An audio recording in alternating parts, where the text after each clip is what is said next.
14h-16h, Brigitte Lahaie, Sud Radio. Bonjour à tous, nous sommes ensemble durant ces 2 heures sur Sud Radio. Alors toutes les jeunes filles n'ont pas eu la chance d'avoir été prévenues par leur mère de l'arrivée de leurs règles. Et ce moment peut être assez traumatisant si on n'y a pas été préparé. Pour toute jeune fille, l'arrivée des règles, c'est un chamboulement, n'est-ce pas, le début de ce qui nous distingue en tant que femmes. Et pour cela, certaines mères ne veulent ou ne peuvent pas en parler avec leurs filles. Comme si, une fois ces règles arrivées, la fille n'était plus tout à fait sa fille. J'ai aussi toujours pensé que la question des règles mettait en second plan la question du plaisir. Bref, il va y avoir beaucoup à dire sur les règles et il nous faudrait sans doute un peu plus de 2 heures. Mais d'abord, avec mon invité Christian Jamin, gynécologue, il va nous expliquer ce que sont ces fameuses règles avec ces mots qui sont toujours très précis. Et puis je vous invite à réagir pour poser vos questions, mais aussi pour témoigner sur votre relation à vos règles. Ou vous, les hommes, est-ce que c'est quelque chose qui vous rebute? Est-ce que c'est quelque chose qui, au contraire, pourrait vous exciter? Est-ce que vous aimez faire l'amour durant les règles? C'est la question qu'on peut aussi se poser durant ces 2 heures. Et puis, peut-être que vous avez besoin de conseils pour comment arriver à avoir un acte sexuel. Vous pouvez en tout cas nous appeler au 0826 300 300. Bonjour Christian Jamin. Bonjour tout le monde, ravi d'être là. C'est un sujet, c'est vaste. C'est un vaste sujet, c'est un sujet, j'allais dire de ma vie, oui, avec le métier que j'ai, c'est sûr que ça en fait partie. C'est clair. Mais ce que vous venez de dire me fait penser à une phrase de Marie Curie, c'est une jolie référence quand même. On est d'accord. Et Marie Curie disait « Rien n'est à craindre, tout est à comprendre ». Ah, c'est joli, oui. Ouais. Et c'est bien, par rapport aux règles, c'est une phrase tout à fait juste. Oui. Voilà, et donc c'est pour ça que je pensais à cette phrase, parce que quand on commence à expliquer aux femmes ce que sont les règles, qu'on oublie de dire qu'elles sont impures, qu'elles vont faire tourner la mayonnaise, qu'elles n'ont pas le droit d'aller dans tel ou tel endroit, elles comprennent. Allez-y alors. Et donc, dès qu'on a compris, c'est beaucoup plus simple. Alors, les règles, c'est quoi? Alors, c'est... Déjà, le mot, franchement, on aurait pu en trouver un autre. Oui, mais règle, ça vient de régulier. Et donc, ça a quand même une connotation par rapport au fonctionnement du cycle. Et ça, on l'oppose au saignement. Les règles et les saignements, c'est pas du tout la même chose, sauf dans la tête de la majorité des gens. Mais d'une manière générale, ça n'a rien à voir. Les règles, alors... Je vais vous le faire en 2 mots. Tous les mois, pousse à l'intérieur de l'utérus, quelque chose qui s'appelle l'endomètre, ça vient du grec qui veut dire dedans l'utérus, un petit matelas, un petit nid qui se remplit de sucre après l'ovulation pour accueillir un œuf fécondé. Et quand il n'y a pas cet œuf fécondé, à la fin du cycle, cette petite couche, ce matelas, ce coussin est éliminé par un système de nettoyage type Karcher interne, mais pas avec de l'eau mais avec du sang, et on élimine cette couche pour en faire une toute neuve. Ce qui explique d'ailleurs qu'il y a un côté un peu glaireux dans les règles. Enfin, alors là j'ai été simple, parce que les règles, c'est pas des saignements comme les autres. D'une manière générale, il n'y a pas de caillots, bref, c'est un peu plus compliqué. Si on me le demande, j'essaierai d'y aller un peu plus loin. Mais en fait, bref, c'est quoi les règles? Les règles, c'est fait pour faire des enfants. Donc, quand on ne fait pas d'enfants, les règles, ça sert à rien. Donc, il faut déjà arrêter de culpabiliser les femmes. Quand on leur donne, par exemple, des traitements sans règles, elles sont effrayées parce qu'elles ont l'impression qu'on a détruit la nature. Pas du tout. Les règles, c'est pour faire des enfants. Alors, quand on n'a pas de règles... Non, mais c'est pour faire des enfants. Excusez-moi, mais votre propos n'est pas tout à fait approprié, puisque on a des règles parce qu'on n'a pas fait d'enfants. Oui, mais ça veut dire que je comprends, mais c'est le témoin de la fertilité. Voilà. D'accord. Non, mais c'est important parce que pour certaines personnes, ça pourrait être confus. Mais vous avez raison. Donc, c'est un témoin de fertilité. Et alors, ne pas avoir de règles... Ça voudrait dire qu'on est infertile dans la tête des femmes, c'est ça que vous voulez dire? Ne pas avoir de règles spontanément, ça veut dire qu'on ne peut pas faire d'enfants. Parce que ça ne marche pas. Mais ne pas avoir de règles parce qu'on prend ce qu'il faut pour ça, c'est pas du tout embêtant. Et dès qu'on arrêtera... C'est donc réversible. Donc c'est réversible, et dès qu'on arrête le traitement, tout redevient comme avant. Donc dans la tête des gens, il y a quelque chose de perturbant parce que j'ai pas de règles, je suis stérile, ou j'ai pas de règles. Donc pourquoi, j'entends ce que vous dites, donc pourquoi actuellement avec tout ce qu'on sait sur la science et la médecine, pourquoi on ne permet pas aux femmes justement de ne plus avoir de règles, juste le temps où elles sont pas encore prêtes à avoir des enfants? Ça serait simple quand même. Parce que c'est pas simple. Non, parce que c'est pas simple. Arrêter les règles sans arrêter les hormones, c'est très compliqué. D'accord. Parce que ne pas avoir de règles parce que vous êtes ménopausé, c'est parce qu'il n'y a plus d'hormones. Ne pas avoir de règles parce qu'on vous coupe vos hormones, c'est pas très bon pour la santé, non. C'est pas très bon pour la santé. Donc d'arriver, et ça c'est actuellement un problème non résolu complètement, arrêter les règles en maintenant une imprégnation hormonale qui est nécessaire à la santé des femmes. Et ça, personne n'en parle, mais c'est très compliqué, très difficile à faire. Et donc j'ai écrit un certain nombre d'articles là-dessus, parce que entre, si vous voulez, l'absence de règles pour la ménopause, il y a plus d'hormones. Mais en même temps, ce que vous dites, ça doit être clair pour beaucoup de femmes, parce qu'on voit bien que lorsqu'on prend la pilule, les règles sont moins abondantes, donc on voit bien qu'il y a... Oui, mais la pilule, c'est des règles avec hormones. Et quand on prend la pilule en continu, justement pour ne pas avoir de règles, il y a très souvent des saignements. Parce que, si on veut, je vous expliquerai, mais c'est très, très, très compliqué. Et donc, avoir des saignements, c'est très désagréable. Parce que les femmes acceptent leurs règles, parce que c'est des règles, donc c'est régulier, c'est prévisible. Alors que saigner de temps en temps, partir au bureau avec une robe blanche courte de jeune fille, et puis se retrouver avec des taches sur sa robe, c'est pas sympa. Donc, j'imagine. Donc il y a beaucoup, il y a 10 000 choses à dire sur tout ça. Oui. Mais c'est fou parce qu'on voit que finalement, on est encore... on n'avance pas tant que ça sur cette question qui pourtant embête quand même vraiment beaucoup de femmes. Mais tout est à comprendre. Bien sûr. Et en même temps, je trouve que, et c'était un petit peu aussi ce que j'avais envie de dire durant ces 2 heures, c'est que la manière dont on a appris qu'on allait avoir des règles de par notre mère, ça influence déjà beaucoup notre rapport aux règles et à notre féminité, et notamment à notre relation, à notre capacité d'être mère, ou tout simplement d'être femme jouissante. Vous êtes d'accord avec ça, j'imagine? Oui, je suis tout à fait d'accord avec ça, mais il faut commencer par ce qu'on fait aujourd'hui, c'est-à-dire qu'il faut commencer par apprendre aux mères ce qu'elles devront dire à leurs filles. Et puis leur expliquer que les règles, ça n'a rien de sacré, ça n'a rien à voir avec la religion. C'est naturel, ça fait partie du cycle de la vie, et une fois qu'on a compris, on n'a plus peur. Bien sûr, c'est un avantage qu'ont les femmes de pouvoir justement être celles qui vont décider ou pas d'avoir des enfants. Au fond, finalement, c'est un pouvoir supplémentaire par rapport aux hommes. On pourrait aussi donner cette... Et en même temps, c'est aussi le choix de ne pas en avoir aujourd'hui. J'ai entendu des féministes dire que les règles étaient une injustice biologique. Je sais. On l'entend. Et c'est une injustice que ce soit aux femmes de porter les enfants, etc. Oui, mais ça, il faut s'adresser à Dieu, là. C'est nous qui sommes les victimes, là, de ce coup-là. Il faut s'adresser à Dieu, et j'ai l'impression qu'il est un peu sourd. C'est-à-dire que j'essaye de lui parler souvent, mais il me répond pas. Ou le jour où il me répond, c'est que j'ai trop bu. Non, ou que vous êtes devenu schizophrène. Bon, bref, en tout cas, il y a beaucoup de choses à dire, il y a beaucoup peut-être de questions à se poser. Et puis, moi, je voulais aussi qu'on aborde la sexualité durant les règles, parce que là aussi, il y a encore certains tabous, puis il y en a d'autres qui trouvent ça super excitant. Donc voilà, c'est vous qui allez parler vrai sur Sud Radio. N'hésitez pas à nous rejoindre au 0826 300 300. À tout de suite. 14h-16h, Brigitte Lahaie, Sud Radio.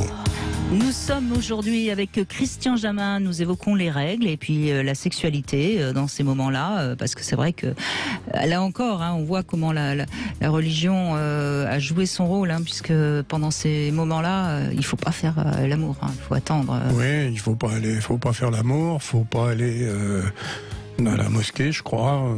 Faut pas. Bref. C'est encore une histoire de religion qui a été inventée par les hommes, ça. Pierre, bonjour. Bonjour Gilles, bonjour Christian. Bonjour. Merci de vous avoir. Merci Pierre. Donc vous avez une compagne qui aime beaucoup faire l'amour pendant ses règles, qui est peut-être plus excitée, c'est ça? Voilà, tout à fait. C'est vrai que là-dessus, bon, j'avais des rapports tout à fait normaux et aucun a priori par rapport aux règles. Donc nous, en fait, on utilise le préservatif plutôt que des pilules. En fait, elle est porte mal. Donc c'est pour ça qu'on a opté pour ce choix de contraception. Et donc pour le coup, c'est vrai que ça me dérange moi absolument pas d'aller avec elle pendant ce moment-là. Alors c'est vrai qu'au départ, j'étais un petit peu plus réticent quand on n'utilisait pas le préservatif. Ça m'a pas empêché de le faire, mais j'étais moins à l'aise. Par contre, en utilisant le préservatif, ça m'a jamais posé aucun souci. Et pendant ces moments-là, c'est vrai qu'elle est l'excitation monte plus vite et elle est même, j'ai quasiment plus en demande. Alors oui, vous avez, si j'ai bien compris, vous dites que vous avez des rapports parce que à ce moment-là, vous n'avez pas besoin de vous protéger parce que vous ne seriez pas fertile, c'est ça que vous... Non, du tout. C'est parce que le préservatif lui permet d'éviter le rapport aux règles, j'imagine. Au sang. Voilà, c'est ça. Je voulais juste dire que effectivement, normalement, on peut pas être enceinte quand on a un rapport pendant les règles, mais ça arrive. Pourquoi? Parce qu'un spermatozoïde, ça vit 5 jours dans le ventre d'une dame, et quand elle a un cycle court, eh bien, si elle a des règles qui durent 3-4 jours, plus 5, elle peut ovuler. Donc ça n'est pas absolu. Hein, le côté contraceptif des règles n'est pas absolu. Voilà, ça c'est une information importante. Donc vous au début, ça vous a un peu surpris quand même, j'entends, hein, visiblement. C'est vrai que j'étais pas très à l'aise, mais en fait, le fait d'avoir testé plusieurs fois, aujourd'hui, c'est vrai que ça ne me pose plus aucun problème. Après, c'est vrai que même par rapport à ma fille ou quoi que ce soit, c'est vrai que quand il faut acheter des serviettes ou quand elle me dit j'ai mes règles, tu vas bien, elle n'a jamais eu aucun problème à m'en parler. Et du coup, c'est vrai que pour nous, je dirais dans notre famille, les règles ne sont absolument pas un sujet tabou et on parle de tout sans aucun problème. Et elle vous a dit qu'est-ce qui fait qu'elle aimait particulièrement faire l'amour durant les règles? Parce qu'il peut y avoir plein de raisons, hein. Du tout. Là, pour le coup, non, pas du tout. Et vous avez pas eu envie de lui poser la question? En tout cas, j'ai jamais demandé. Ben oui, parce que ça peut être intéressant. Enfin, après, c'est peut-être, elle en sait peut-être rien. Elle a peut-être juste une poussée de libido à ce moment-là. On sait que quand même, suivant le moment du cycle et suivant les femmes, il y a des poussées excitatoires plus ou moins grandes. Oui. Mais il n'y a pas de règle là. Si, alors, biologiquement, les études semblent montrer que l'excitation maximum est plutôt juste avant l'ovulation. Hein, mais c'est vrai qu'on voit beaucoup de femmes qui ont une excitation plus importante au moment des règles. Alors, ce qu'il faut savoir, c'est que chez l'animal, attention, hein, j'ai pas traité les femmes d'animaux parce que je vais me faire mal voir. C'est pas du tout ça. Les animaux font les enfants pendant l'œstrus. Et l'œstrus, c'est le moment du saignement. Oui, enfin, c'est à la fin du saignement, quand même. Hein. Ce soit moi, je connais surtout les juments et les chiennes, mais c'est plutôt à la fin. Mais chez la femme... Enfin, les juments, d'ailleurs, ne saignent pas. Hein. Ah, je connais pas bien. Je peux vous le dire. Elles envoient des jets d'urine. Hein. C'est pas forcément non plus spécialement érotique, mais... Voilà, donc oui, c'est vrai qu'il y a beaucoup de femmes qui aiment faire l'amour pendant les règles, et à ma connaissance, ça n'a pas d'explication biologique. Alors moi, j'en ai peut-être une, mais elle vaut ce qu'elle vaut. Hein. Moi, c'est purement expérimental par rapport à mes nombreuses confidences de part et d'autre. Généralement, à ce moment-là, le vagin est un peu plus dilaté, et peut-être plus mouillé aussi. Voilà, ça vaut ce que ça vaut, hein, ce que je vous dis. Il faudra faire une enquête. On va faire une enquête. Il faudra faire une enquête. Mais en tout cas, oui, il y a des femmes. Alors, en revanche, il y a des femmes, il n'en est pas question, hein, évidemment. Mais il y a des. Et puis, alors, c'est peut-être aussi, Pierre, c'est peut-être aussi une manière d'être sûr que l'homme nous aime vraiment dans notre totalité. Parce que accepter de faire l'amour avec une femme qui a ses règles, c'est vraiment l'aimer en tant que femme, telle qu'elle est, etc. Il y a peut-être quelque chose de cet ordre-là. Et alors là, on est dans le psychisme. Il y a peut-être une incidence, effectivement. Alors il y a deux choses à savoir sur le plan là purement médical, et c'est moins drôle. C'est que effectivement des maladies virales comme le sida se transmettent davantage pendant les règles. Ça, c'est sûr. Ça c'est à savoir, il faut faire attention. Et par ailleurs, ça c'est beaucoup plus fréquent, c'est que souvent les femmes ont mal au ventre pendant leurs règles, et quand on a mal au ventre, on n'a pas envie de faire l'amour. Donc il faut comprendre aussi que les femmes qui ont des règles douloureuses, c'est pas une bonne période pour elles pour monter au ciel. Tout à fait. Oui, allez-y Pierre, oui, je vous en prie. Je voulais juste rajouter une petite astuce technique. Alors c'est une chose que j'avais appris avec vous du coup, dans votre ancienne émission. L'utilisation des petites éponges que l'on rentre en fait à l'intérieur du vagin et qui permettent du coup de pouvoir aller plus loin ou faire des cumuls, je dirais même même en période de règles. Oui, bien sûr. Voilà. Alors, attention, il ne faut pas mettre n'importe quelle éponge. On met, de préférence, on achète une éponge végétale en pharmacie. Après, on la coupe à la dimension qui nous convient, suivant chaque morphologie. Et en effet, là, l'éponge va suffisamment absorber les règles et vous pouvez en effet, sans risque de vous retrouver avec la bouche un peu rouge, vous pouvez tout à fait faire un cuni à votre compagne et là comme ça tout le monde est tranquille. Le seul inconvénient de l'éponge, c'est que ça absorbe aussi les sécrétions. Et donc le vagin risque d'être plus sec. Enfin, j'essaye de donner toutes les informations techniques, moi. Christian Jamin, vous êtes la caution médicale, moi je suis la caution technique pratique. Donc ça peut aussi un peu absorber les lubrifications. Donc il ne faut pas hésiter éventuellement à ajouter un peu de lubrifiant. Mais sinon, en effet, ça marche très très bien. Et pour retirer ensuite l'éponge, il faut être capable d'introduire bien ses doigts au fond du vagin, parce que évidemment, le pénis va enfoncer l'éponge un peu au fond, au niveau du col de l'utérus.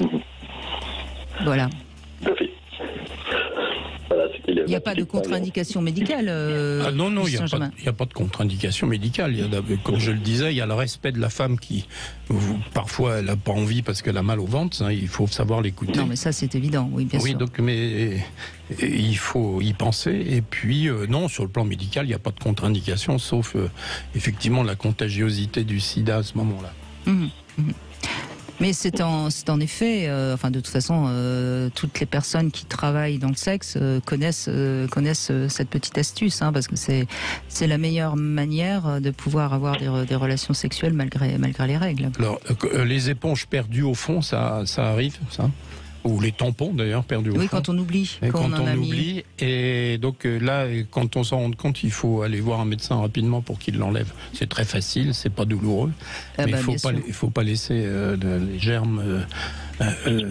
Parce que moi j'aime pas parler de choses tristes, mais il y a parfois au moment des règles, et en particulier quand les règles ne peuvent pas s'écouler, une prolifération d'un germe de type staphylocoque qui peut donner une maladie très grave qui s'appelle le toxishock syndrome.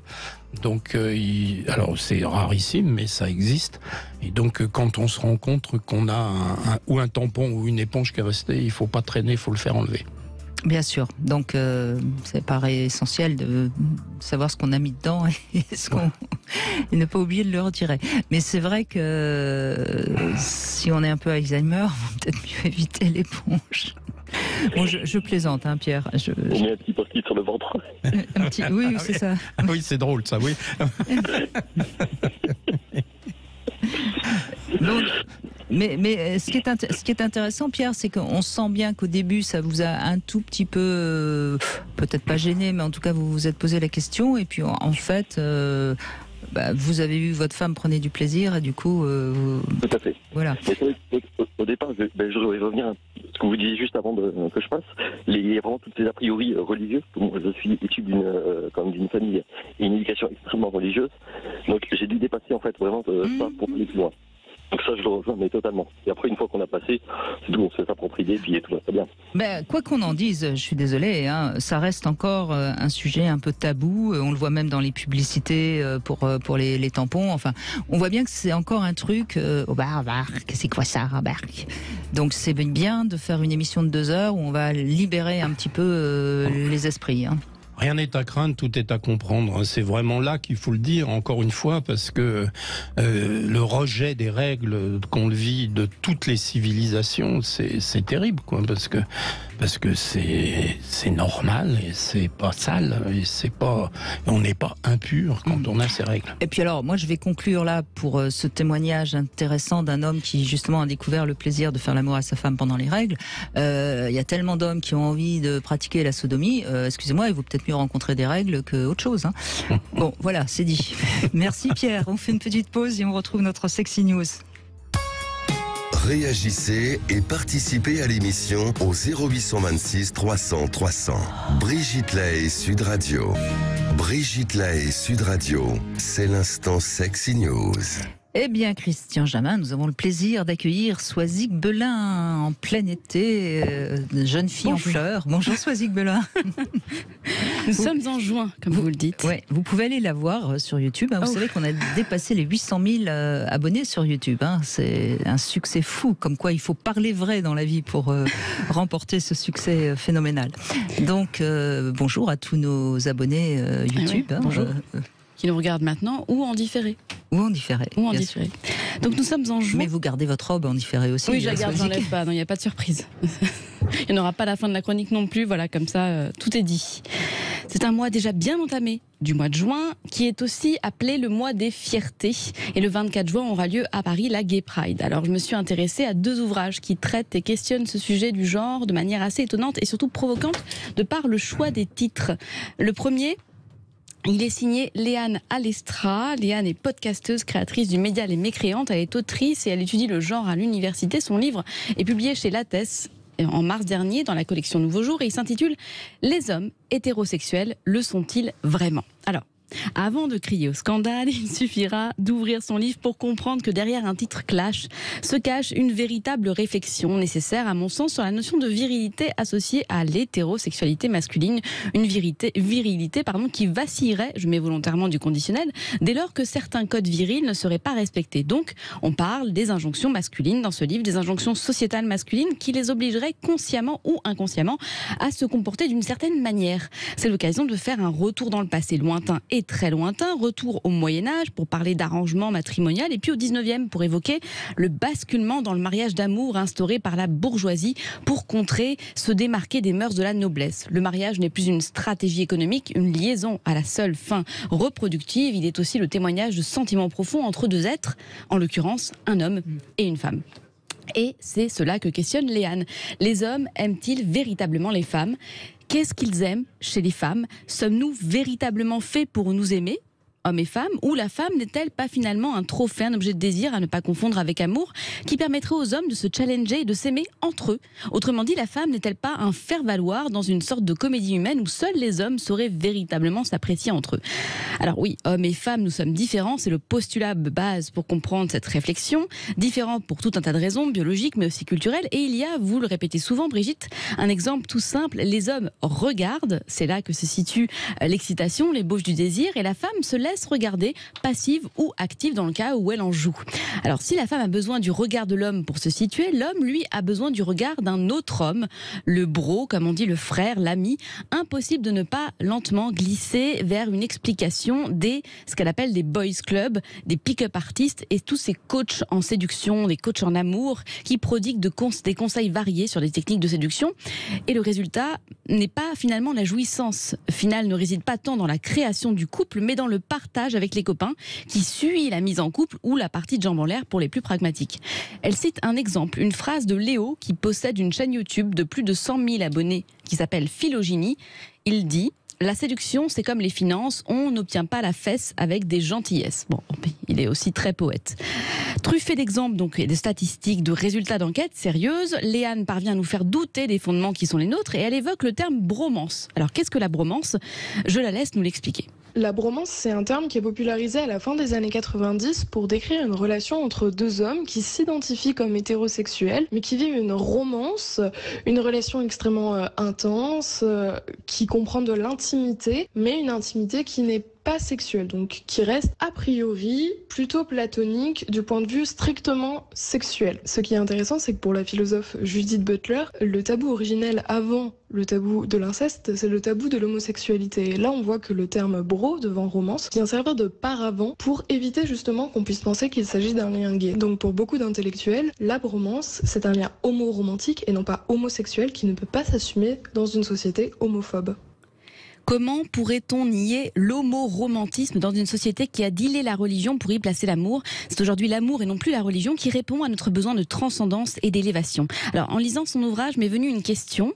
Pourquoi est-il plus acceptable, encore aujourd'hui, ce glissement vers l'érotisme lesbien, même pour des femmes qui sont totalement hétéros ?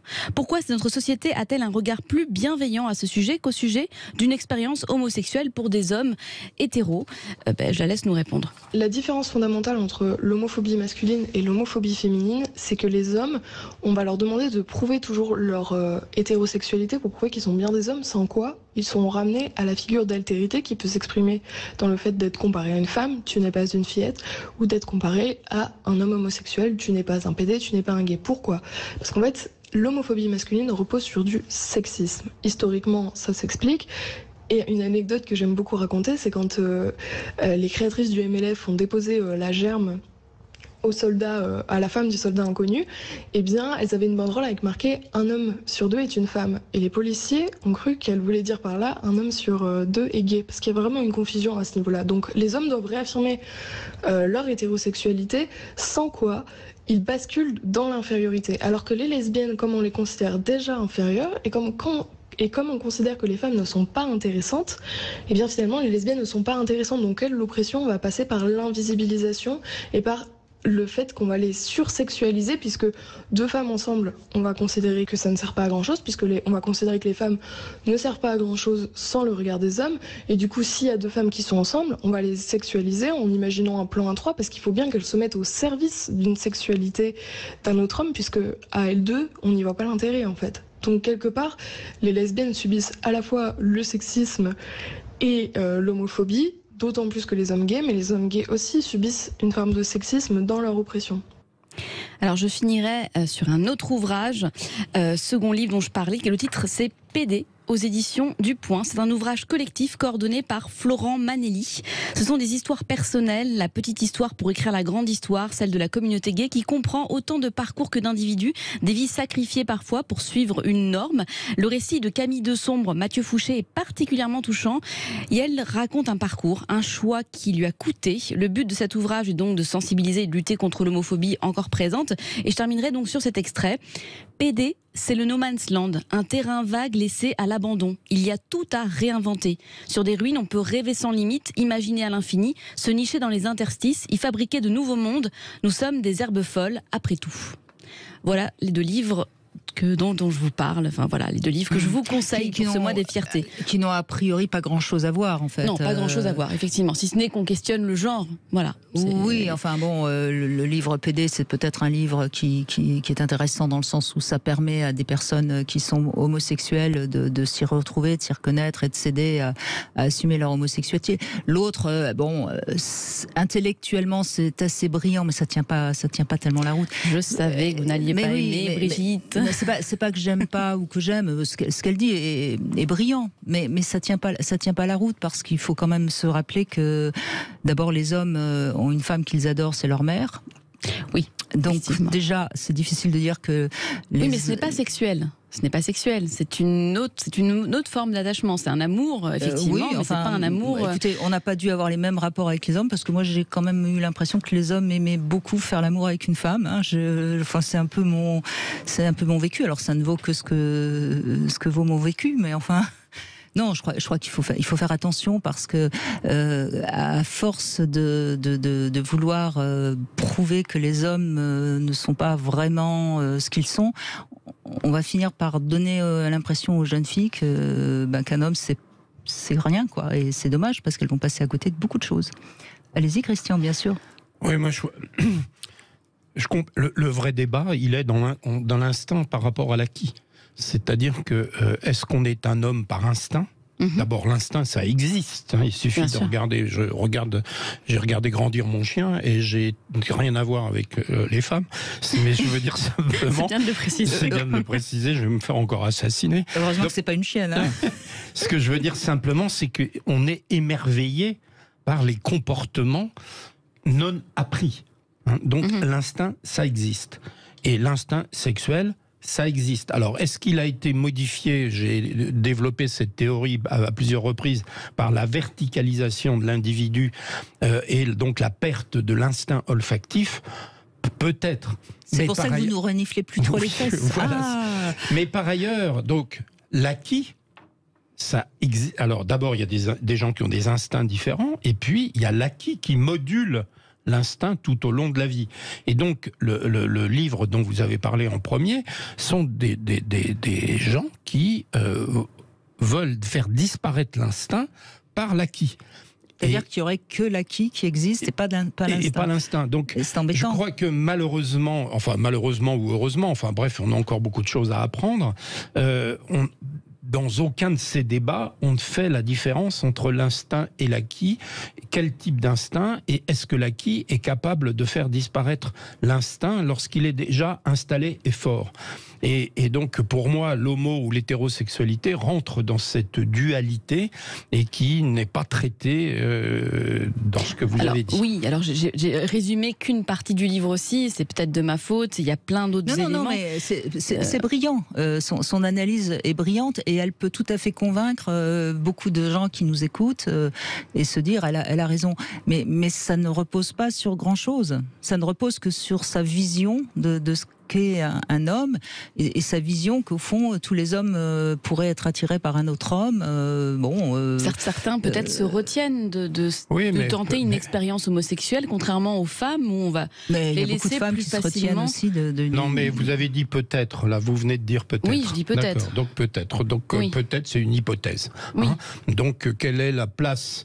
Est-ce que l'acquis est capable de faire disparaître l'instinct et est-ce que l'instinct existe vraiment? Ça, il y a des travaux à faire, il y a des travaux qui ont été faits et des travaux à faire qui, je veux dire, un raisonnement aussi brillant soit-il ne permet pas de se passer de cette question. Oui. J'ai en tête la société grecque et comment elle fonctionnait, le rapport que les hommes avaient aux femmes et le rapport que les hommes avaient aux autres hommes. Attention, avec des règles très strictes, évidemment. La culture grecque, il y avait plusieurs sortes de femmes. Il y avait les femmes qu'on épousait, il y avait les prostituées qui étaient relativement vénérées. Il y avait en effet des relations homosexuelles entre hommes, mais qui étaient très codifiées. Bien sûr. Et puis voilà, c'était encore une fois très culturel et pas forcément instinctif. Oui, effectivement, c'était très culturel, oui. Oui, parce que c'était des règles. Si on se réfère notamment par exemple aux chiens, quand on me dit oui mais il y a des mâles qui se montent l'un sur l'autre, oui mais pour des rapports de domination et pas pour des rapports de sexualité. Donc peut-être que dans l'homosexualité à l'époque de la Grèce, c'était des rapports de domination et non pas d'orientation sexuelle, puisque c'était bien les jeunes hommes qui étaient montés par les plus âgés pour les initier. Donc vous voyez, attention à bien essayer d'interpréter les choses avec la culture de l'époque et non pas avec une vision intellectuelle qui nous arrange parce qu'on voudrait que tous les hommes soient je ne sais quoi. Et puis quand bien même, si demain tous les hommes sont des PD, moi je deviendrai Gwyn, et puis c'est tout, c'est pas grave. Mais vous voyez, attention. Alors je peux comprendre que ça vous ait intéressé parce que c'est brillant. Oui, son traitement, et c'est le problème. C'est le problème actuel, c'est qu'il y a des gens très brillants qui arrivent à convaincre, mais après, le nazisme, il est arrivé comme ça aussi. Hein. Non, mais je pense qu'elle a pas tort surtout.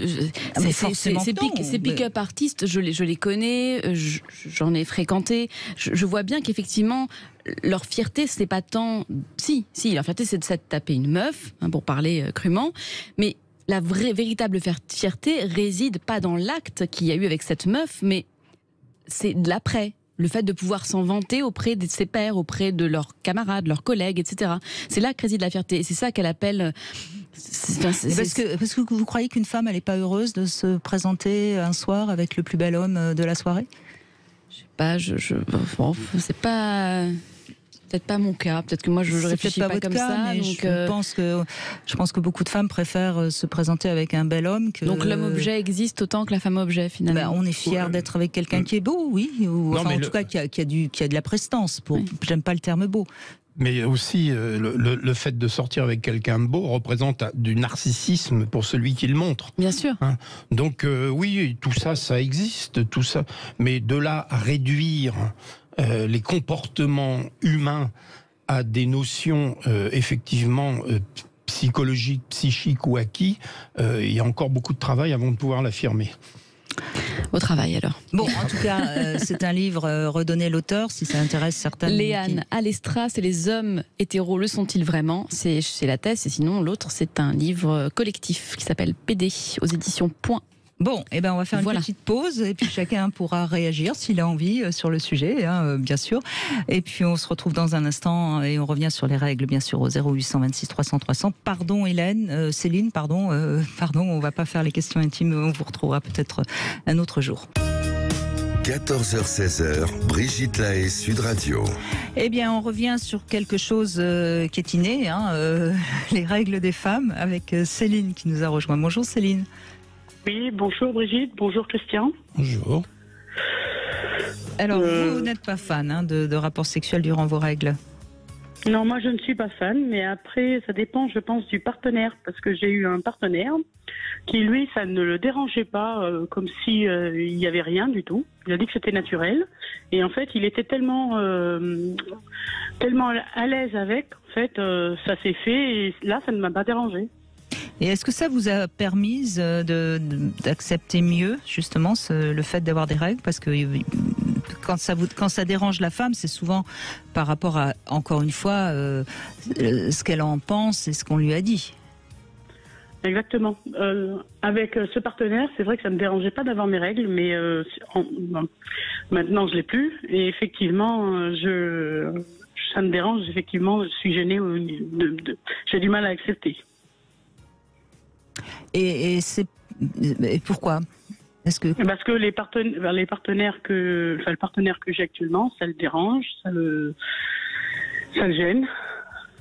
Et puis moi aussi, donc voilà, je suis pas à l'aise et du coup je m'interdis tout rapport, tout touchement. Enfin vraiment, je me suis Alors, idole. ce qu'on peut comprendre, Céline, c'est qu'à partir du moment où notre partenaire n'aime pas quelque chose chez nous, on n'a pas envie de lui mettre sous le nez, si je puis dire. Exactement. Mais est-ce que vous, pendant les règles, vous aimeriez faire l'amour? Non, enfin. Pas spécialement. Pas spécialement. Bon, c'est pas mal, quelques jours de pause, pourquoi pas, Après tout, on fait autre chose, Oui. Oui. Mais il vous l'a dit ou c'est vous? Enfin, ça a été le sujet d'une conversation entre vous? Non. Non, il l'a pas dit clairement. Et puis je vois bien en fait qu'il essaye même pas en fait.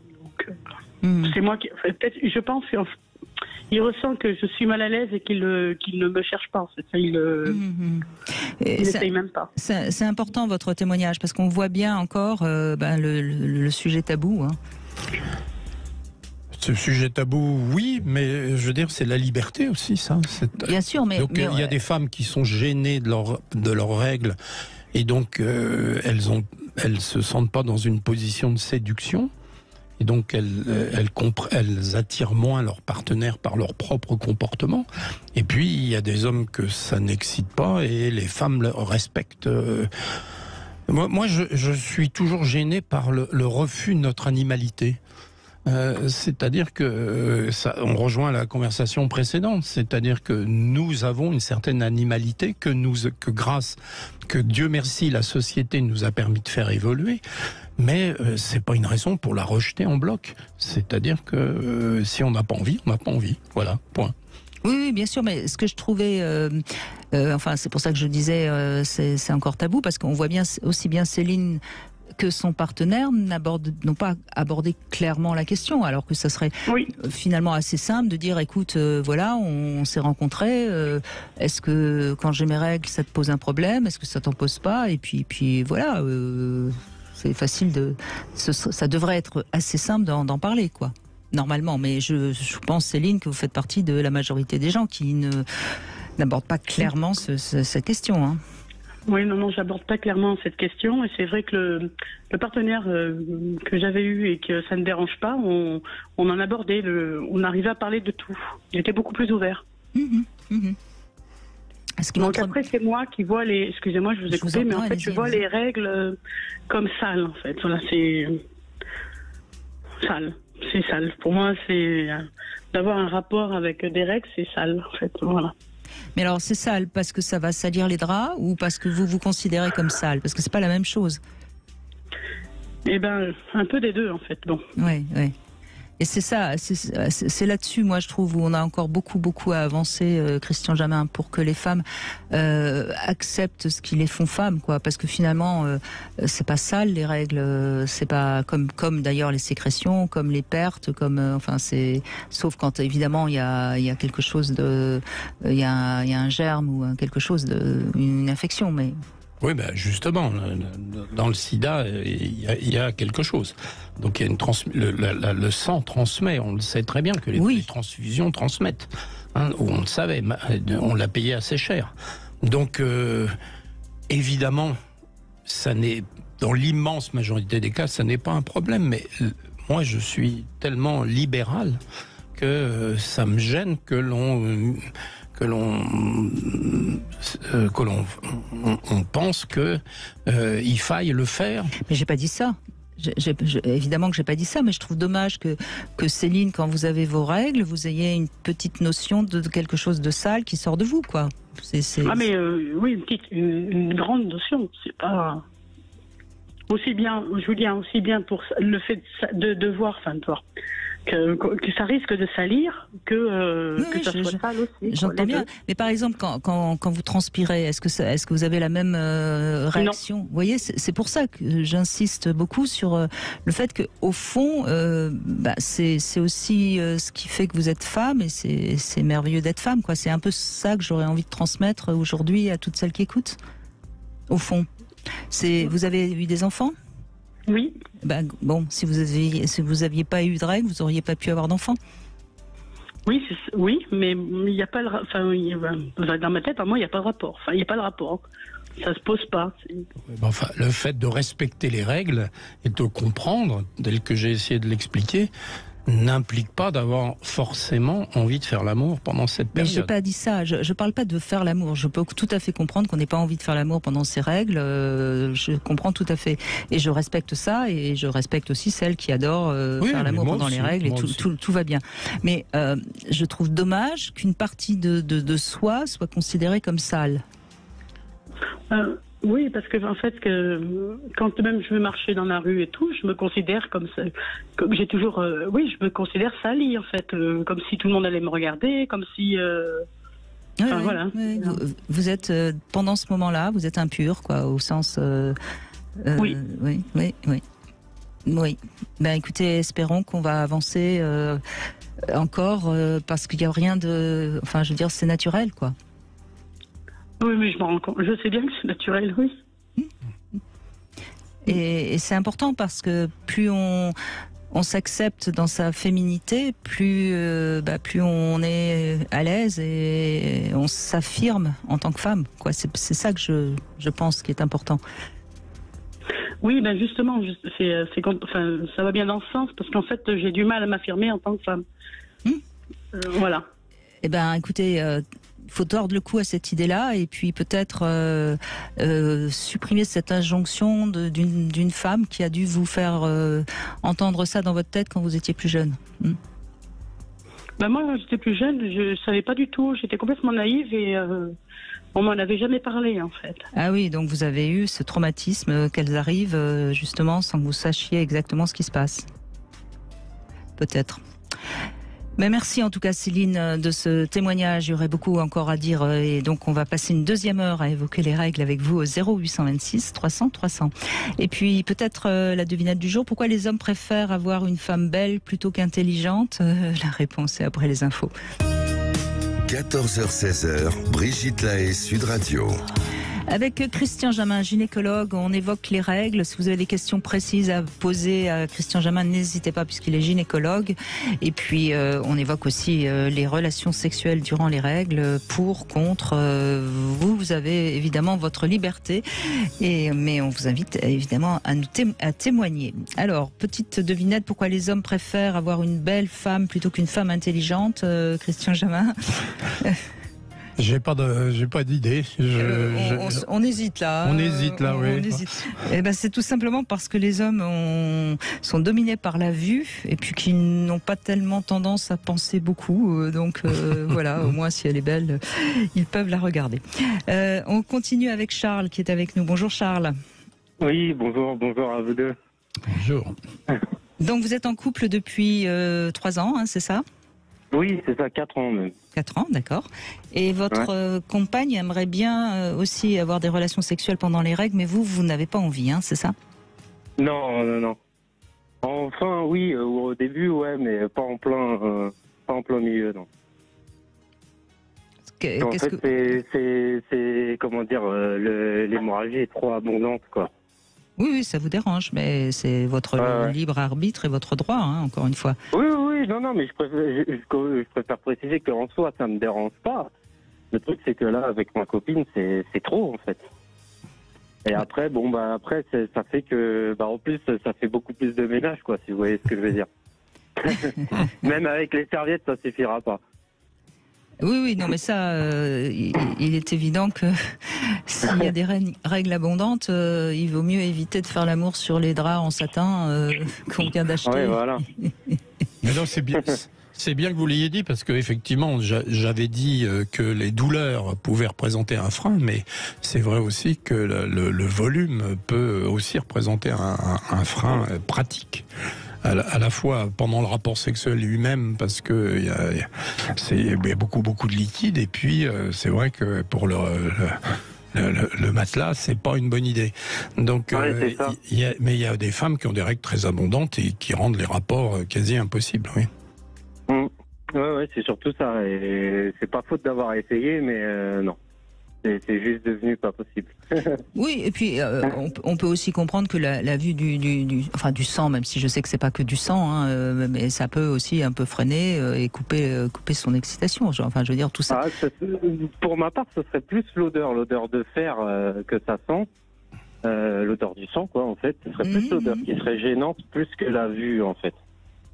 Vous avez un nez de chien. Pendant l'acte. Hein. Vous avez un nez de chien qui renifle. Oui, mais. J'ai très olfactif, on va dire ça comme ça. Ouais. Il y a des hommes, oui, qui sont très, très dominés par leur odorat. Alors. Oui, l'odorat, justement, on avait parlé de beaucoup de choses, on n'avait pas parlé de l'odorat. Alors c'est vrai qu'il y a l'odeur du sang, et puis il y a le fait, ce qui est assez peu connu, c'est que quand le sang a stagné dans le vagin, ça a modifié ce qu'on appelle le biotope, c'est-à-dire l'équilibre bactérien qui est dans le vagin, et que les germes, après les règles, ne sont pas les mêmes que... dans le cours du cycle, et que certains germes peuvent dégager une odeur qui est désagréable et qui est liée donc à des modifications de l'équilibre biologique entraîné par le sang. Et donc ça, là, c'est quelque chose qui est assez tabou, personne n'en parle, mais il est vrai que des femmes ont des odeurs désagréables après les règles. Certaines femmes, oui. Oui, et donc c'est lié au développement d'un germe qui est anaérobie, qui s'appelle le Gardnerella, et qui peut vraiment pourrir la vie des femmes et des couples. Parce que tous les mois, avoir son équilibre d'odeur naturelle qui change, ça peut être désagréable. Et c'est très, très difficile à soigner. Ce qui n'est pas le cas visiblement de votre partenaire, mais qui en tout cas... Mais voyez Charles, je crois que ce qui est important encore une fois, c'est d'éviter en effet des rapports sexuels à ce moment-là, parce que ça peut vous faire perdre votre érection, ça peut poser un petit souci entre vous, et le but il n'est pas... Enfin, je crois qu'il faut vraiment, quand on parle de consentement, c'est valable dans les deux sens, c'est-à-dire que si vous n'êtes pas consentant, mieux vaut éviter le rapport sexuel, évidemment. Ah oui, après c'est vrai que comme moi je suis plutôt à l'aise avec le sujet, ma compagne elle a pas trop de crainte à me raconter ou à me dire ce qui pourrait la gêner ou ce qu'elle aurait envie, etc. Donc oui, et puis visiblement vous avez essayé, c'est-à-dire vous étiez pas fermé. Ah non, pas du tout. Non, mais c'est ce que je disais au tout début. En fin de règle, là où ça saigne beaucoup moins, là, j'ai aucun problème. Ça me dérange pas plus que ça. Mais quand c'est vraiment liquide, bah non, là, c'est juste pas possible, en fait. Au point de vue pratique, surtout. C'est plutôt ça. Et elle a l'air d'être en effet très libre par rapport à ça. Oui. Bah, elle savait pas que ça se faisait, et puis après, je lui ai dit, bah si, ça se fait, et puis bon, bah voilà, on a essayé. Vous voulez dire, elle savait pas qu'on pouvait faire l'amour pendant ses règles? Enfin, si, elle savait que c'était possible, mais bon, c'était jamais arrivé, quoi. D'accord, donc c'est vous qui êtes à l'initiative de quelque chose que maintenant vous ne voulez plus faire. Non, je suis pas à l'initiative, mais bon, je lui disais, ouais, mais c'est bientôt fini. Elle me dit, oui, c'est bientôt fini. Je dis, bon, bah alors on peut essayer, peut-être que là, ça saigne pas beaucoup. Et donc, à ce moment-là, comme ça saignait pas beaucoup, bah, il n'y a pas eu de problème. Et après, par contre, une autre fois, c'est elle qui a réclamé. Et après, j'ai dit, ouais, non, là, ça va pas être possible. J'ai quand même essayé, mais c'était pas possible. Bah, en fait, si je comprends bien, la première fois que vous avez fait l'amour avec elle, c'est parce que vous étiez très en demande et que attendre quelques jours avant de pouvoir faire l'amour, c'était difficile. Exactement. N'est-ce pas? J'ai tout compris. Hein, donc c'est un... Mais c'est pour ça qu'on vous appelle, parce que vous nous comprenez très bien. Non, mais en tout cas, ce qui est bien chez vous aussi bien et chez votre compagne, c'est que là, il y a une vraie liberté par rapport à ça. Oui, là, on est dans le pratique. Et effectivement, il y a des femmes qui ont des règles très, très abondantes. Ça sera un autre sujet. Ouais, c'est vraiment beaucoup. Et d'ailleurs, si vous avez un conseil pour faire diminuer ou pour arrêter le saignement le temps qu'on fasse nos affaires, je suis preneur. Bah, rappelez-moi quand j'aurai le prix Nobel. D'accord, ok. Donc il n'y a pas de solution. Non, mais il y a toujours la solution de l'éponge végétale qu'elle introduit dans le vagin juste avant le rapport et qui va retenir le flux sanguin le temps du rapport. Alors ça, sauf si vous durez 3 heures. Mais mais du coup, il risque d'être bloqué au fond, le truc. Non, ça se retire. Enfin, si elle est à l'aise avec son vagin et si elle est capable d'introduire les doigts pour retirer l'éponge après. D'accord. Donc okay, ça, c'est à voir avec elle. Mais en effet, avec une éponge végétale qu'elle va couper à la dimension qui convient, parce que ça dépend de chaque femme, vous pouvez, à ce moment-là, c'est l'éponge qui va absorber tout le sang et qui pourra vous permettre d'avoir un rapport sexuel sans qu'il y ait trop de saignement, et voire pas du tout. On en apprend tous les jours, c'est bien. C'est un super conseil, j'en parlerai du coup. Voilà, donc je dis bien en pharmacie, vous achetez une éponge végétale, Christian Jamin. Ah d'accord, c'est pas n'importe laquelle. Non, pas une Spontex, ça va un peu vous gratter le gland. Surtout avec le dos qui gratte. Oui. Ça avait l'air de lui plaire à l'hérisson, donc je sais pas.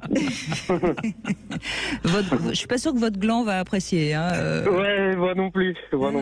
Non, je pense que non, c'est une éponge végétale qu'on achète en pharmacie. On n'est pas obligé de demander à la pharmacienne parce que pour faire l'amour pendant ses règles, on demande une éponge végétale, ça existe. Et à partir de ce moment-là, en général, je conseille d'en couper une partie parce que sinon ça va être trop imposant. Et on l'introduit un peu au fond du vagin, enfin pas tout à fait au fond, et puis elle sera en effet par votre pénis un petit peu plus enfoncée, et ensuite tout de suite après, alors attention, tout de suite après le rapport, il faut la retirer, ça c'est essentiel. Ah bah oui, je me doute bien, ouais. Voilà. Si elle me laisse la place. En plus vous rendrez compte de rien, sauf si vous mettez une Spontex. Là, évidemment, vous allez vous rendre compte. Voilà. Ok. Voilà, Charles. Merci de votre appel, en tout cas. Merci à vous. Merci. Au revoir. On continue, bien sûr, avec vous au 0826 300 300. On en apprend des choses sur Sud Radio. N'est-ce pas 14h-16h, Brigitte Lahaie, Sud Radio. Toujours en compagnie de Christian Jamin, gynécologue, nous évoquons les règles et on va parler aussi des règles qui vont arriver chez les jeunes filles avec Josiane. Vous avez 2 filles qui ont une dizaine d'années. Bonjour Josiane. Oui, bonjour. Je suis contente de vous avoir eu.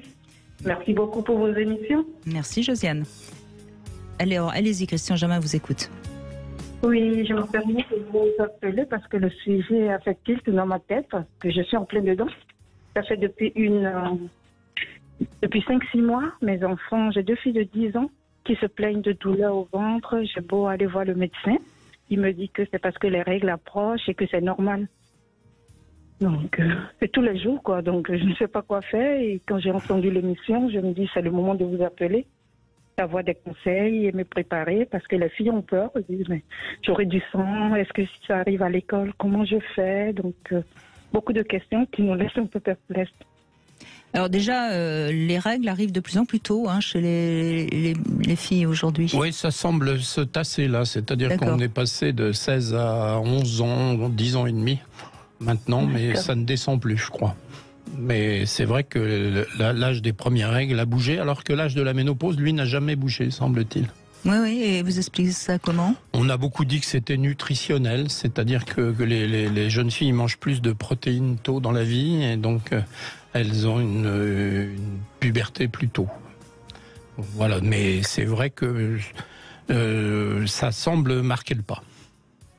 Donc vos deux filles, c'est des jumelles?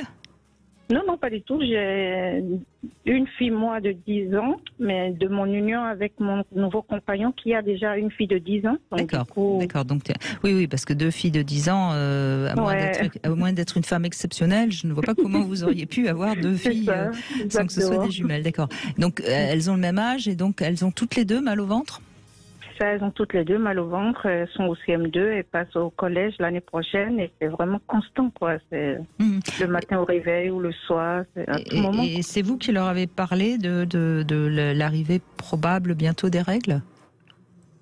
Oui, j'en ai discuté avec elles. Je leur ai dit c'est des choses qui doivent arriver parce que quand on est souvent en salle de bain, elle me voit, donc elle me dit maman, tu as du sang. Je dis oui, c'est normal. Toutes les femmes en ont, vous aurez quand ce sera votre tour. Donc, elles sont au courant, je discute avec elles sans tabou de tous ces sujets-là. Très bien. Donc, du coup, elles s'inquiètent, on en a parlé. Moi, j'ai dit, c'est peut-être ça. J'ai essayé de préparer, j'ai fait 2 trousses avec des slips. Ils ont sorti maintenant des slips avec des couches à l'intérieur. Oui. Donc, pour les apaiser, j'ai acheté ça et je leur donnais en disant, gardez ça, on ne sait jamais si ça arrive à l'école, au moins vous allez vous changer proprement, quoi. Très bonne idée. Très bien. Et alors, les douleurs au ventre, Christian Jamin, ça pourrait... C'est un peu difficile de faire un diagnostic comme ça. Non, bien sûr. Mais alors, est-ce que c'est des douleurs permanentes ou est-ce que c'est à certains moments C'est à un certain moment. Oui, Parfois, il y a des jours, il n'y a rien toute la journée. Le soir, au coucher, elle me dit j'ai mal au ventre. Ou c'est au réveil. Ou il n'y a pas de moment précis, en fait. Mais c'est pas quelques jours par mois, c'est assez aléatoire. Ouais, c'est aléatoire. Et c'est minimum tous les 2-3 jours, j'entends une des deux qui me dit j'ai mal au ventre, quoi. Et elles ont... Alors bon, c'est encore une fois, c'est difficile. Leur puberté est bien avancée au niveau des seins, des poils. Des poils, oui. Des poils, toutes les deux, elles sont bien avancées. Il y a une qui a commencé par pousser les seins. Très petitement, mais ça se voit. Mais l'autre, non. La première chose, enfin bon, encore une fois, je ne peux pas faire de diagnostic, mais la première chose à faire, c'est d'être sûr que ça vient des règles qui arrivent, c'est-à-dire voir si elles n'ont pas des troubles digestifs, de voir si elles ne sont pas ballonnées, de voir. Donc c'est le travail d'un médecin, ça, parce que. Je l'ai fait. Mais donc si je les ai amenés chez le médecin qui m'a dit que c'est récurrent et que c'est l'âge en fait. Capable de leur donner du spasson qui n'a rien à faire de boire de l'eau. Écoutez, c'est difficile si elles ont mal un jour sur deux, c'est compliqué d'affirmer que c'est les règles qui arrivent. Si elles avaient mal de temps en temps, une fois par mois, oui, peut-être, mais il faudrait peut-être revoir le médecin pour lui demander s'il n'y a pas autre chose, en particulier de digestif. S'il faut voir un spécialiste ou non? Je pense que ça peut commencer déjà par votre médecin traitant et puis voir. Ça n'a pas l'air de relever d'un spécialiste. Mais si elle souffre beaucoup, il faut être certain que c'est bien les règles. D'accord. Et elles ont mal en même temps, toutes les deux, ou ça dépend? Non, pas en même temps, ça dépend vraiment. Parfois, je vais les chercher à l'école et l'autre me dit « Oh, j'ai eu mal toute la journée » et l'autre dit « Rien ». Donc, c'est vraiment Parfois, je me dis, vous êtes angoissée? Non. J'essaie de chercher la raison autre que ça, mais c'est récurrent. Et comme je ne veux pas non plus passer du temps à leur donner du space-fond tout le temps, je suis un peu perdue. Bon, écoutez, là, je ne peux pas vous dire grand-chose de plus. Il faut être certain que c'est bien des douleurs liées à la mise en route du système, si je puis dire. Et puis, si vraiment ça leur fait mal, plutôt que du space-fond, essayer un petit comprimé d'anti-inflammatoire, ça marche mieux. D'accord. Je vais le revoir, le médecin. Voilà. Oui, et puis c'est toujours pareil, hein, essayer aussi de les aider à avoir, comment dirais-je, à élaborer leur douleur de manière à ce que ça soit pas une chose qui soit de plus en plus avec une tension, vous voyez, qu'elle puisse un petit peu l'accueillir dans la décontraction et pas dans la peur de la douleur. Il faut bien leur expliquer ce que sont les règles aussi pour pas qu'elles considèrent qu'elles saignent, comme ça fait peur. Et ça la fait peur. La peur provoque... Non, elles n'ont pas peur. Elles n'ont pas peur des règles. Elles ont compris que sans ça, elles ne peuvent pas être des femmes. Donc, de ce côté-là, c'est bon. La peur éventuelle qu'elles peuvent avoir, c'est que ça arrive à l'école devant tous les autres copains, quoi. Donc, vous avez tout à fait bien fait. Achetez-leur des culottes menstruelles. Ça, comme ça, elles auront ça en secours dans leur cartable. Non, mais ce qui est possible, encore une fois, on connaît le pouvoir du psychisme. C'est que elles sont tellement en train de se dire, je vais peut-être, etc., que c'est le moindre petit mot de ventre, et on a tous des petits maux de ventre, quel que soit notre âge, peut faire qu'elles focalisent dessus, elles se coincent dessus, et du coup ça fait une douleur qui augmente. On sait que la douleur, elle peut être 3 fois plus forte si on stresse et si on focalise dessus, et elle peut disparaître si c'est juste on a tous après avoir mangé un peu trop, par exemple, un peu mal au ventre, hein, c'est pas, vous voyez. Donc peut-être qu'il faut aussi dédramatiser tout ça plutôt que enfin, encore une fois, hein, je suis pas en train de dire qu'il faut pas tenir compte de la douleur de son enfant, hein, attention, hein. Mais peut-être que un peu plus de décontraction et puis de banalisation, ça peut peut-être suffire à ce que ça passe, parce que vous m'avez quand même, au début de votre témoignage, vous avez quand même dit que quand elles vous ont vu avec du sang, ça les avait un petit peu inquiétés, et peut-être qu'il y a quelque chose dans leur tête qui s'est un petit peu mis comme ça, oh là là, qu'est-ce qui va nous arriver? Mais bon, encore une fois, je donne cette interprétation là parce que on peut toujours aussi envisager le côté psychique des choses, mais si la douleur était de plus en plus forte, il faudrait évidemment surtout aller voir le médecin. D'accord. Et puis surtout si c'est une fois par mois, c'est-à-dire que c'est pas en permanence. Si c'est une fois par mois, il faut peut-être, et que c'est très douloureux, il faut peut-être voir un gynécologue pour être sûr qu'elles n'ont pas ce qu'on appelle une imperforation hyménéale, parce qu'il y a l'hymen qui parfois est trop serré et ne permet pas au sang de s'écouler. Donc là, il faut jeter un petit coup d'œil par un médecin spécialiste. D'accord. En tout cas, merci Josiane de votre appel. Je vous remercie beaucoup pour votre émission. Merci. On fait une petite pause et on va revenir sur le sexe, le plaisir et l'amour. Joli trio. 14h-16h, Brigitte Lahaie, Sud Radio. Brigitte Lahaie, Sud Radio, le Love Conseil. Alors Christian Jamin, je vous propose un trio intéressant, sexe, plaisir, amour. Alors en fait, le sexe se partage en principe avec amour, mais pas avec plaisir, mais pas forcément avec amour. Voilà. Donc c'est un petit peu un théorème que tout couple devrait apprendre, parce que sinon on n'en sort pas. Il faut en finir avec les idées reçues.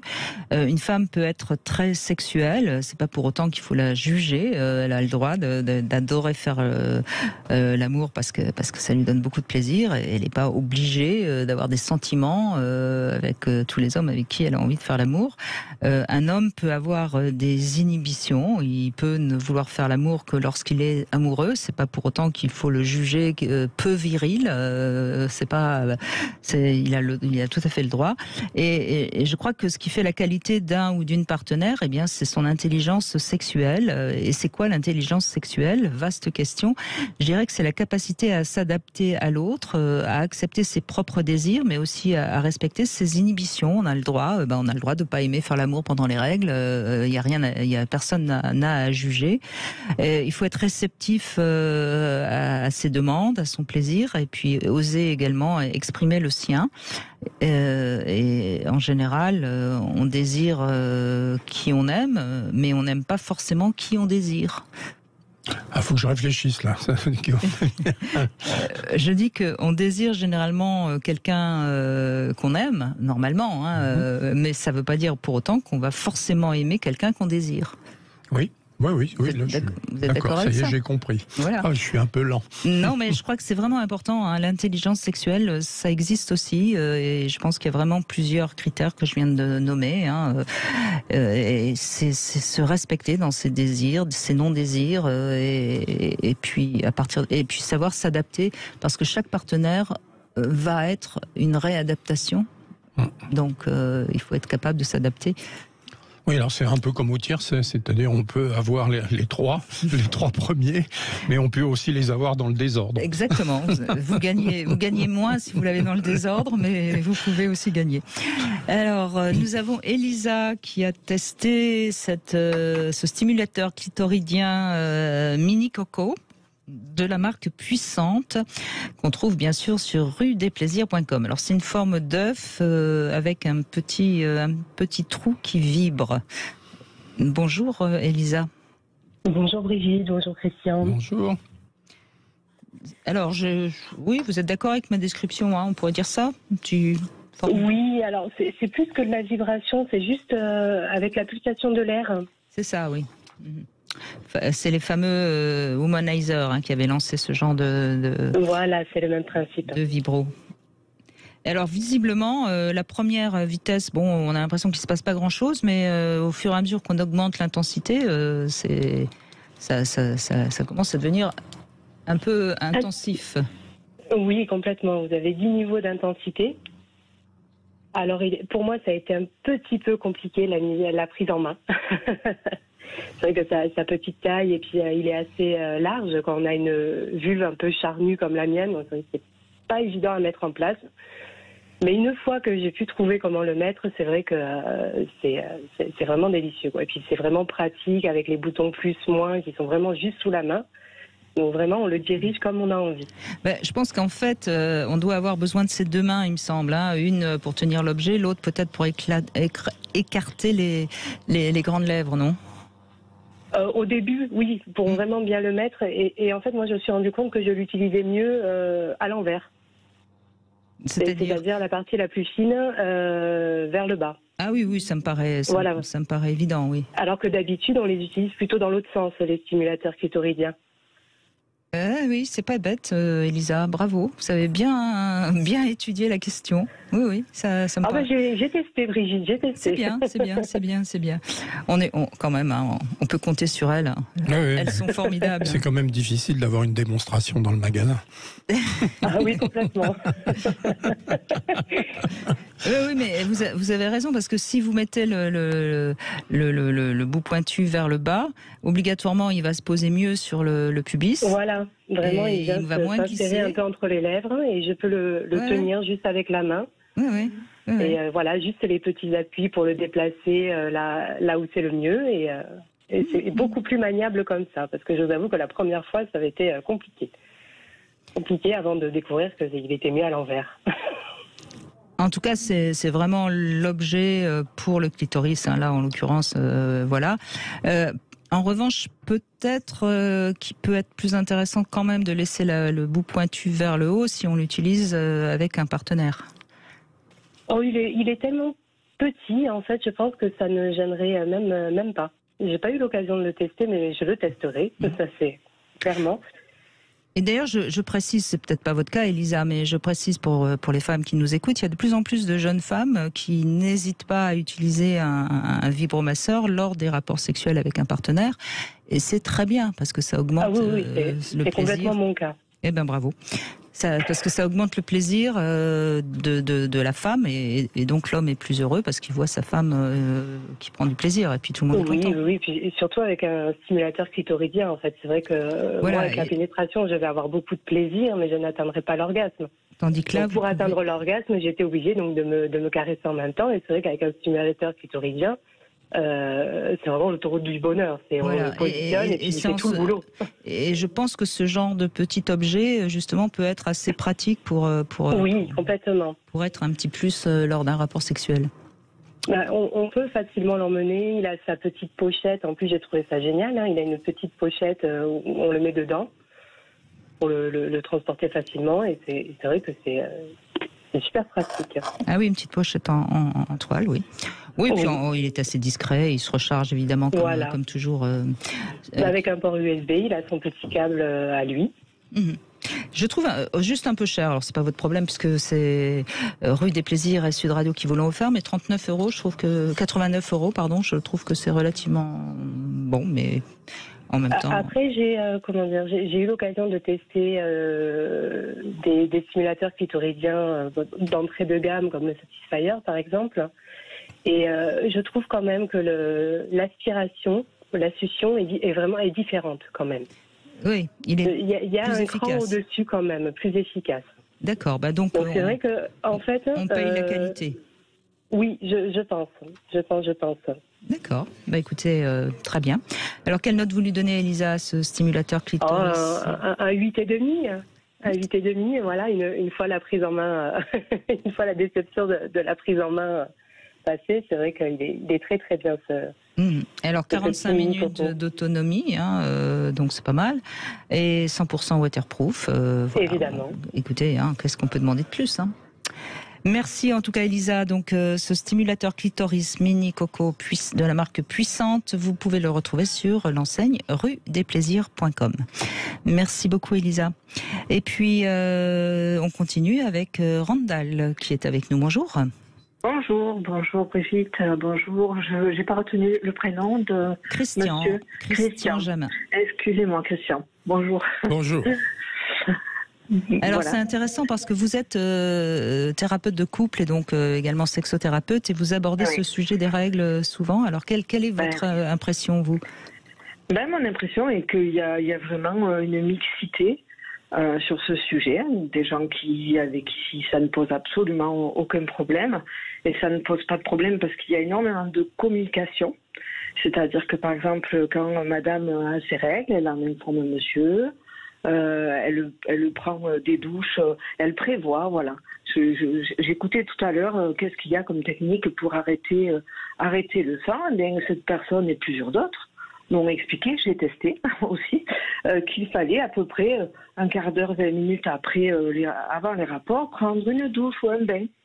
Voilà, et que du coup ça stoppait le saignement, le temps des rapports. Donc j'ai trouvé ça sympathique. En tout cas, je sais qu'il faut de la communication, évidemment, si on reste... Vous voulez dire qu'après une toilette intime, on est tranquille 15 minutes? Après une douche ou un bain, on est tranquille 15 minutes, il n'y a plus de saignement.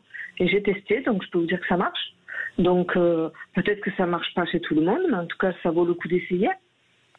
Et ça vaut le coup aussi de se faire une petite toilette intime avant de démarrer, quoi. Mais c'est de l'eau chaude ou de l'eau froide? De l'eau d'une douche, en fait, tiède. Tiède. Non. Oui, bon. Écoutez, j'ai envie de dire, pourquoi pas, mais je suis pas sûre que ce soit du 100%, si je peux me permettre. Mais attendez, 100%, il n'y a rien de 100% qui fonctionne. Oui, mais chez certaines personnes, ça fonctionne. Et après, s'il y a quelques gouttes après sur la fin qui arrivent, c'est pas gênant. Il faut protéger les draps si c'est une question de salir les draps. Il faut se mettre sur monsieur, comme ça, on a le temps de vite mettre une serviette ou quelque chose de façon à ce qu'il ne voit rien. Enfin voilà, c'est une organisation. Voilà. Oui, mais pour les femmes qui sont à l'aise, les hommes qui sont à l'aise, je pense qu'il y a... Il n'y a pas de souci. Il n'y a pas de souci. Maintenant, pour certaines... Maintenant, pour les autres, effectivement, c'est une question de saleté. Alors, pour les dames très maniaques de leur literie, c'est évidemment pour les taches. C'est du sang sur monsieur ou sur elle. Et puis, c'est aussi la question de la saleté, de se sentir sale. Alors ça, j'essaye de travailler sur ça parce que on n'est pas sale quand on a les règles. C'est naturel d'avoir des règles, heureusement. Donc, ça se discute. Mais c'est un sujet qui revient vraiment très souvent quand je suis en sexothérapie. Le problème qui doit se rencontrer, c'est quand il y en a un qui adore ça. Il y a des hommes que ça excite. Ils sont... Tout à fait, même des femmes. Oui, ou une femme que ça excite et que le partenaire ou la partenaire n'est pas de cet avis. C'est quand les deux finalement sont aptes à faire l'amour pendant les règles ou au contraire à laisser quelques jours sans faire l'amour, parce qu'après tout, pourquoi pas, ça peut aussi être une manière de se désirer mieux après quelques jours. Tout à fait. Le problème, c'est quand il y a un vrai désir fort chez l'un et pas chez l'autre. D'accord. Donc, j'ai eu un couple dans cette configuration. Madame, quand elle avait les règles, était très excitée parce qu'elle se trouvait lubrifiée différemment. Et donc, elle a testé, elle a demandé à son mari de la laisser faire et de tester pendant cette période-là. Et écoutez, il a adoré, quoi. Il lui a dit, du moment que je ne vois pas de sang, je te laisse faire. Donc, à mon avis, chez certains couples, c'est une période courte où madame peut mener la danse, on va dire. Voilà. Il faut bander les yeux de monsieur. Voilà. Donc, il faut jouer, voilà. Si les yeux sont bandés, effectivement, il ne voit rien, il se laisse faire et ça peut être agréable. Voilà. En tout cas, des réfractaires, absolument, j'en ai pas. J'en ai pas rencontré. Il y a toujours des solutions. Même si ce n'est de ne pas faire l'amour pendant ce temps-là, mais il n'y a pas vraiment de gros accros. Mais d'après vous, Randall, c'est plus des questions de culture, d'éducation, de religion Il y a aussi des questions de culture, oui, bien sûr. Parce que, chez certaines cultures, quand la femme a ses règles, c'est sale, c'est impur, il ne faut pas la toucher. Donc, écoutez, chez la personne, en tout cas chez la femme, elle me dit, moi, ça me permet de me reposer. Donc voilà, chacun y trouve son compte. Oui. Voilà. Enfin, si on en est déjà à se dire, on peut se reposer pendant qu'on a ses règles, quand il va y arriver la ménopause, à mon avis, ça va être niette. Je sais pas. Pour le moment, j'ai pas ce cas de figure. Mais en tout cas, je vous dis, j'ai pas trouvé vraiment de grosses oppositions ou de couples vraiment différents. À pas trouver de solution, quoi. Voilà. Je crois que c'est quand même un sujet plus abordable qu'il y a une trentaine d'années, il me semble, Christian Jamin. Oui, sans aucun doute. On avance. Mais c'est très lent. Oui, c'est très lent.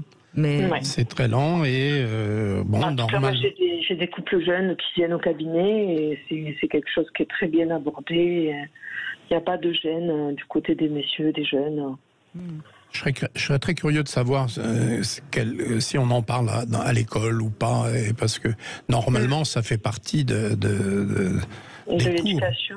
Oui, et je ne suis pas sûr que ça se fasse. Non. En tout cas, nous dans les Bouches-du-Rhône, les écoliers ont une sensibilisation par an, donc forcément, je ne pense pas qu'ils abordent tous les sujets.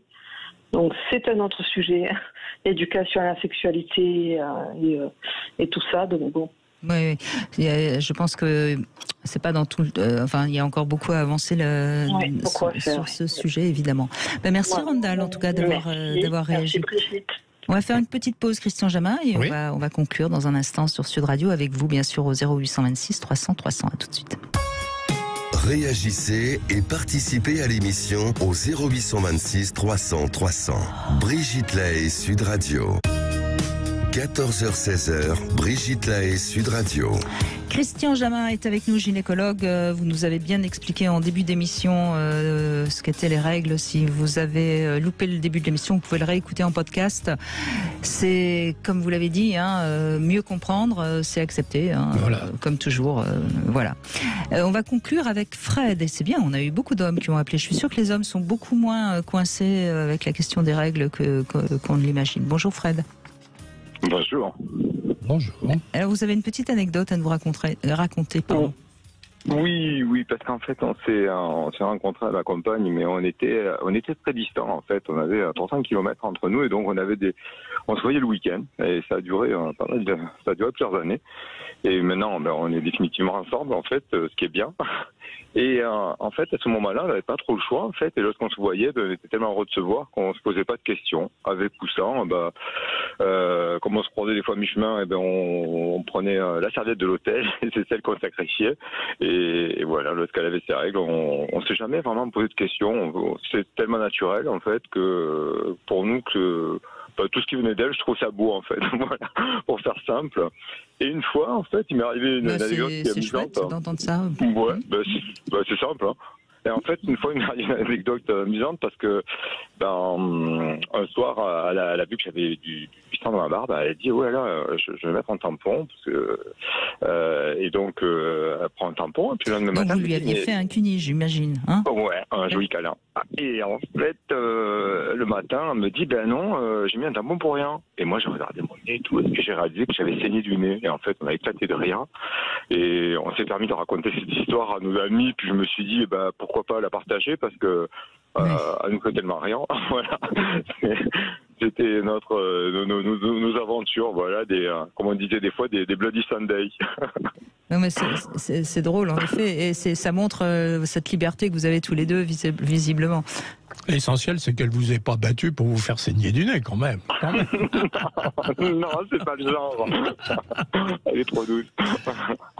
Non. Voilà, je voulais partager parce qu'en fait, je pense que naturellement, c'est vrai que c'est le poids civilisationnel. Hein. Moi, je suis culture judéo-chrétienne et c'est vrai qu'on peut en être encombré, mais je pense que la liberté, c'est pas de faire tout et n'importe quoi, n'importe où dans le monde. C'est des fois d'arriver à se libérer de certains carcans pour se rapprocher un peu de ce qui est naturel, tout simplement. Oui, mais voilà, pas prendre de risques comme vous disiez. Beaucoup de carcans viennent de l'ignorance. Oui, il faut s'intéresser aux choses. Oui, on apprend beaucoup, ça nous évite aussi de succomber à des croyances qui nous enferment. Il faut croire, mais il faut des croyances qui nous libèrent, pas qui nous enferment. Oui, et puis je pense, vous voyez Fred, moi ce que j'aime bien dans votre témoignage aussi, c'est on sent la liberté des corps, la liberté d'être bien avec quelqu'un, et à partir de ce moment-là, on aime son odeur, même si on transpire parce qu'il fait chaud lors du l'acte sexuel, c'est pas grave, parce qu'on est bien, et donc la sexualité, elle a quand même un côté un peu animal. C'est pas, je veux dire, si on est trop dans l'hygiénique par rapport à la sexualité, je pense qu'on passe quand même à côté de quelque chose qui est pas assez sexuel, justement. Oui, on peut torturer quand on s'éloigne du naturel, quoi, en fait. On peut chercher des fois des pratiques extrêmes, en fait, et je pense que laisser un peu de place au naturel, voilà, ma compagne, elle me dit, elle adore l'odeur de ma transpiration. Bon, c'est particulier, mais ça fait partie, je pense, des choses quand on peut sentir quelqu'un ou qu'on peut pas le sentir, ça doit venir de là, en fait. Hein. Oui, c'est vrai, sûrement. Je peux pas la sentir, c'est embêtant. C'est sûr que vous trouverez ça horrible. On peut pas. Enfin, je pense que c'est très difficile de faire. Mais c'est compliqué, ça, vraiment. Oui. Quand on a une réelle affection pour quelqu'un et qu'on a un rejet par rapport à quelque chose comme, en particulier l'odeur ou d'autres manifestations, ça doit être assez terrible. J'ai lu une étude aux US, pardon, je vous coupe. Pardon. Non, allez-y. Aux US, qui est intéressante, c'était en fait un sexologue qui expliquait que beaucoup de couples étaient un échec parce qu'en fait, ils réalisaient qu'ils n'avaient pas des odeurs corporelles qui matchaient. Et comme aux États-Unis, on a une propension très forte à masquer l'odeur corporelle avec sa douche matinale et tout ce qu'il faut pour éviter ça, puis une forme de distanciation. Et en fait, ils réalisaient que n'ayant pas pu se tester assez tôt, ils peuvent aboutir à des échecs en vie de couple à cause de ça. C'est étonnant. Je pense que peut-être vous la retrouverez, cette étude sur les échecs liés à l'incompatibilité d'odeur. J'y crois pas trop, moi. Enfin, je crois tout à fait qu'on peut pas vivre avec quelqu'un vraiment bien si son odeur ne nous convient pas. Mais je crois pas quand même qu'on arrive à masquer réellement l'odeur lorsqu'on a une relation sexuelle, même si on a mis désodorants, parfums et je ne sais quoi d'autre en amont. Oui, peut-être bien, ouais. En tout cas, ça justifie gentiment la mésentente. Oui, moi j'ai un principe de la vie. Alors là, je m'éloigne un peu, mais c'est la réalité. C'est-à-dire que il faut aimer ce qu'on fait et pas faire ce qu'on aime. C'est-à-dire que quand on est heureux avec quelqu'un, il faut aimer ce qu'elle est et aimer tout ce qu'elle est. Vous savez, quand une femme vient me voir en consultation en me disant, docteur, qu'est-ce que vous pensez que je me fasse refaire les seins ? Alors je réponds toujours, ça dépend de vous. Hein. Méfiez-vous d'une seule chose, c'est que si c'est votre partenaire qui vous le demande. parce que ça veut dire qu'il veut vous changer, alors qu'il doit aimer ce que vous êtes et pas faire de vous ce qu'il aime. Voilà. Et donc, pour moi, tout tient dans cette phrase.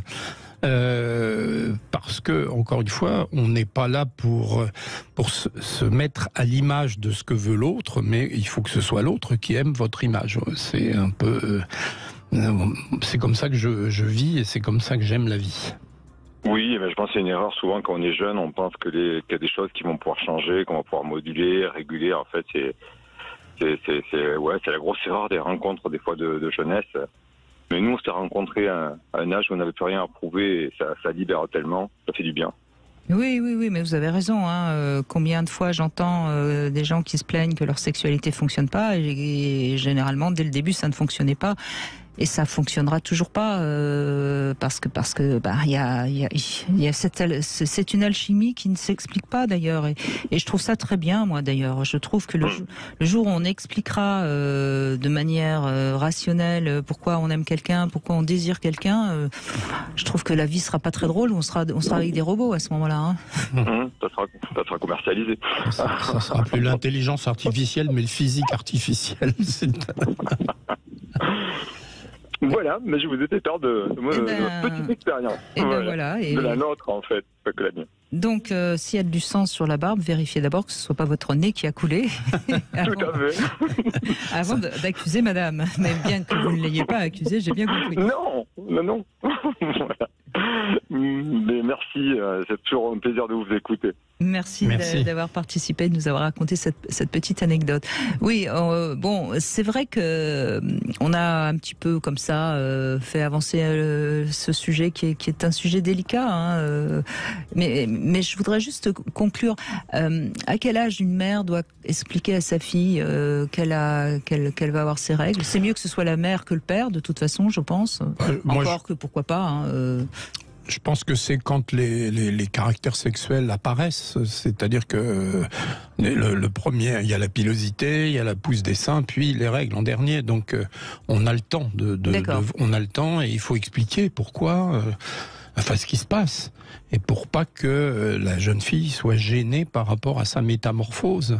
Et au contraire, il faut la valoriser et lui expliquer ce que j'ai dit tout à l'heure en commençant, c'est-à-dire ce que sont les règles. Les règles, c'est extraordinaire, c'est le mouvement de la vie. La capacité à créer, c'est quand même... Voilà, donc c'est formidable, cette invention, si Dieu existe, ou je ne sais pas, je ne vais pas rentrer dans le débat, mais c'est vrai que cette capacité à créer tous les mois quelque chose de favorable pour l'apparition d'un être vivant, et puis si ça ne marche pas, ça recommence la fois d'après. Est-ce que vous savez qu'on a 500 fois ces règles vous voyez, on a 500 fois ces règles dans une vie. Oui. Et alors, je me souviens d'un témoignage que j'avais trouvé magnifique. C'était une mère qui avait raconté que qu'elle avait 2 filles et qu'à chaque fois, pour chacune de ses filles, la première fois qu'elles ont eu leurs règles, elles ont fait une fête. Et c'est sympathique, c'est une belle manière aussi que cet événement qui peut être vécu comme quelque chose de pénible soit au contraire glorifié, quoi.